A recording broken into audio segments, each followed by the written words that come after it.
Okay, I will try to tell you about show you the possibilities of what you can do if you're running plot trials, parcel trials or whatever you call it, at a university or similar. This is from Aarhus University. They just did a test run in a stubble field where they want to seed some catch crops. And they're saying we do a test run early and then they will visit every week. But for this, they didn't expect to be able to see anything. So it was just to see everything working with the new Robotti. So here you can see it's driving, and there's two cameras taking images, as you can see in my earlier videos. And it's collecting images randomly for every 70 or 80 centimeters. It's each of the cameras deciding whether to trigger with, I think it's 50% likelihood.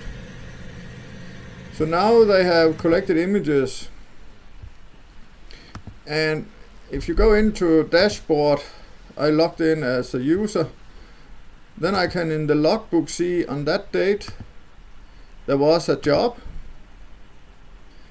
And this is because he selected users. This is the spring, you will be able to see this, and everything is not operational yet. But here, that was the plan. He has been driving in the video you just saw.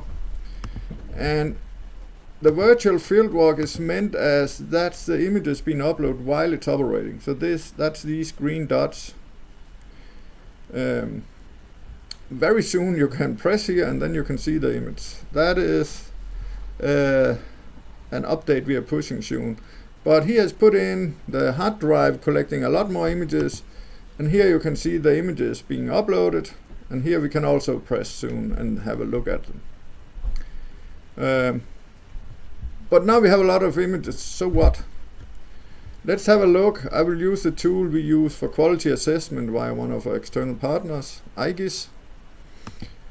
And here you can see the images as collected, and I agree with Søren, it looks like there's not really any weeds of significance when you look around. And he was saying, I don't think there will be thistles now, and that's kind of challenging me. So now we run the model we're also using in the cloud. And now you can see there's some reddish here and bluish. Reddish is because it thinks there is a monocot. And you can see there is a grass leaf here, very tiny.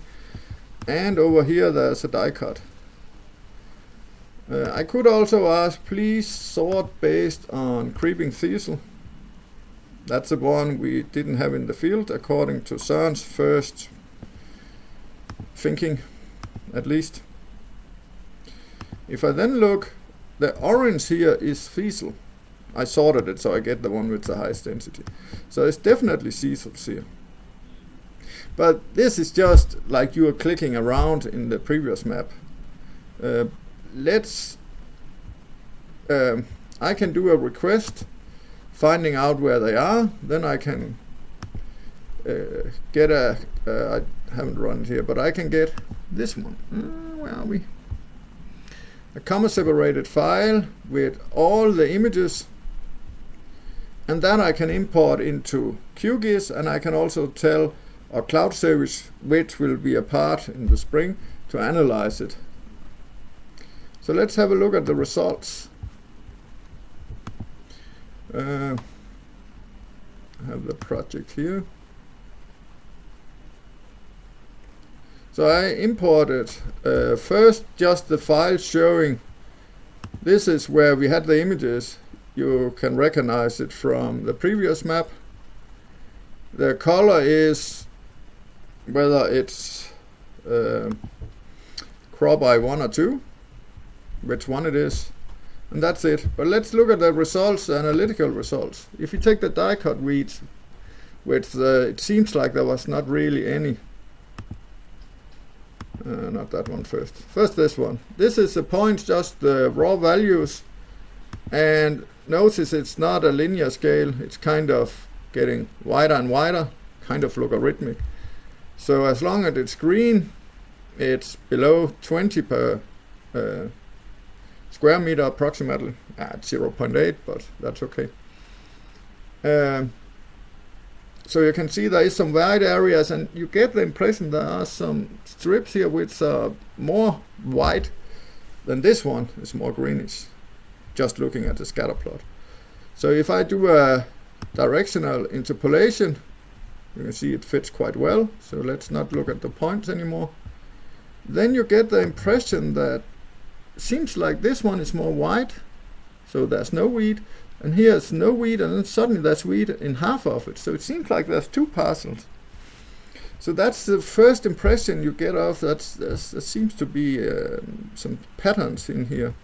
And if we go back and look at the video, go reverse a little. Come on. You can see here it's in the middle. That seems like there's a parcel here, and then there's something, they've done something here, and then so it seems like there's a parcel here and here, so we should expect that this part is different from this one in some cases. I have no clue what they've done. That's just a stubble. And if you do the same for let's say the monocot density, I think that's this one, we get the same, that there are some areas with no monocots, and there are some areas with monocots, and also some dense areas. This is really valuable information if you're doing plot trial planning and you expect that they all look the same. You can use this as a covariable, or you can change your plan if it looks different than you expect it to.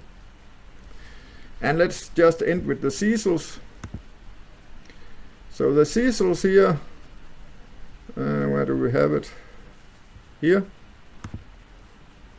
Here you can see there are some patches with a lot of Thistles in this area, and also up here, but there are also a lot of area where there's no Thistles. So now you have a good idea if you don't want Thistles in your trial because they're making noise, if it's a catch crop or whatever, then you can take action. So this is what you can get in the spring. You can download a comma separated file, and then you can start to work with it, where we analyzed it for different densities.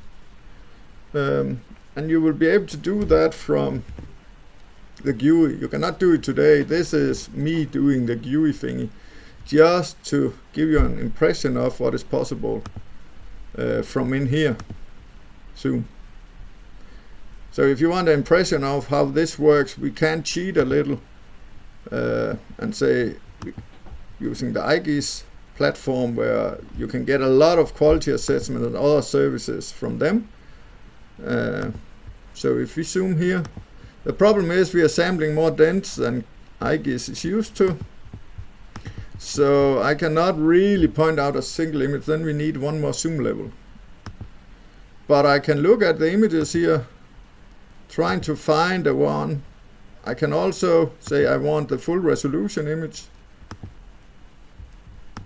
So that's kind of the thing you will also get from our service in the spring. Yes, hopefully this will inspire you, and if you want details on how I get to this point using directional inverse distance interpolation and stuff like that, I can produce videos of that.